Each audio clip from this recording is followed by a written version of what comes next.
boat with that much dead weight in its hull.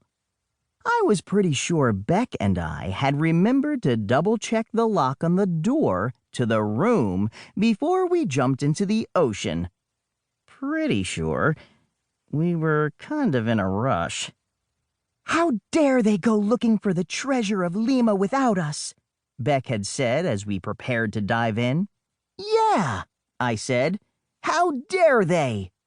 Yes, we sometimes think and say exactly the same stuff. It's a twin thing. So we jumped overboard and started swimming. Don't forget, we kids have lived on the ocean most of our lives. We're excellent swimmers and scuba divers. Except Storm. She doesn't do water sports. Maybe because she has a photographic memory, which means that she never forgets that the ocean is full of scary creatures like, hammerhead sharks?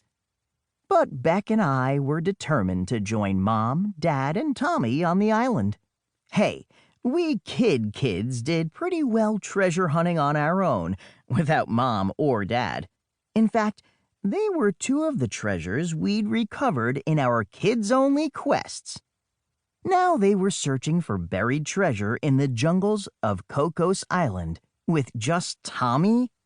Since when did the Kid Family Treasure Hunters, Inc. become a 3-person operation instead of a 6-person one?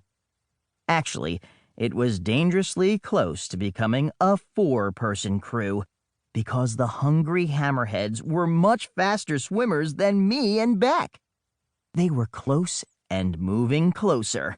With a couple swift chomps of their jaws, they could definitely subtract 2 from 6. Permanently. Chapter 2. I heard a rush of water behind me.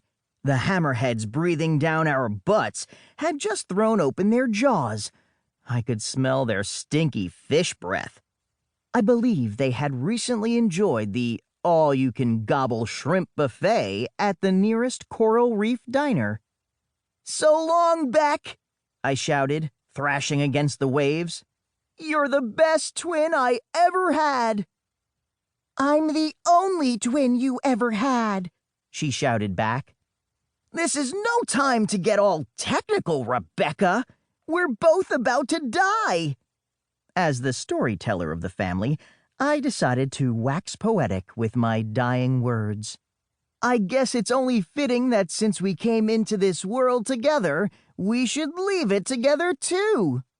"Oh, no, you're not," cried the heroic voice of our, you won't believe this, big sister Storm. She zoomed between us and the hammerheads on a jet ski. "Where'd you find a jet ski?" I hollered. "Tommy had it stowed in a secret compartment in the bow of our ship," Storm shouted back. "He might have forgotten that he told me about it, but I never did." The thing to remember about our big sister Storm is that she remembers everything. She's also the smartest kid. So why was she doing something as dumb as attempting to herd sharks on a jet ski? Because that's what we kids do. We look out for one another, even if we look ridiculous doing it. "Whatever you do, Bick," Storm shouted, "don't pee. Sharks can smell human urine in the ocean." Great, I thought. Now she tells me. Storm circled the sharks, churning up a white, foamy wake to fence them in, more or less. "Swim to shore, you two," she told us. "I'll keep these bad boys busy. I brought along one of Dad's golf clubs."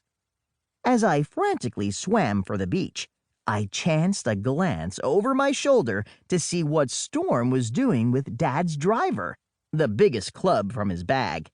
She jabbed at all the sharks who dared snap at her as she zipped around and around them in dizzying circles.